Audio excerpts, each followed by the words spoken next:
మనం రోజు Instagram యూట్యూబ్లలో influencer చెప్పేది చూస్తుంటాం. ఈ లింక్ క్లిక్ చేయండి, టెలిగ్రామ్లో జాయిన్ అవ్వండి, ఇందులో వెల్కమ్ బోనస్ 500 వస్తుంది, 1000 రూపాయలు వస్తుంది అని వాళ్ళు చెప్పడమే తప్ప వాడు ఎప్పుడైనా నీకు లైవ్లా ఇది నేను చేసిన నాకు సక్సెస్ వచ్చిందని చెప్పేటోడు ఉన్నాడా? ఎవ్వరు లేడు.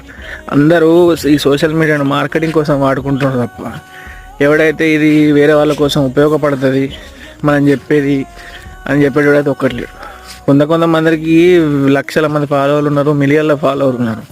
మనకు ఒక్కొక్క వీడియో చేస్తే లక్షల సంపాదన వస్తుంది. వాడు ఒకవేళ పేదవాళ్ళకు ఏదైనా చేద్దాం అనుకుంటే ఈ టెలిగ్రామ్ లింకులు జాయిన్ గారి ఈ నా లింక్ తోటి సైన్అప్ గారి అని ఒకటి చెప్పాడు. వాళ్ళు చేసేటోడు ఏదన్నా ఉంటే తలా ఒక కనబడడానికి మందల సాయం చేసినా కూడా రేపు రోజున ఏంటి అంటే వాడు ఇన్స్టాగ్రామ్ వల్ల యూట్యూబ్లలో వచ్చిన మనీని జస్టిఫికేషన్ ఇచ్చుకుంటాడు. అంతేకాదు కానీ ఎవరిని బొడి కొట్టిద్దామా ఏం చేద్దామా అని ఆలోచించుకుంటుంటారు.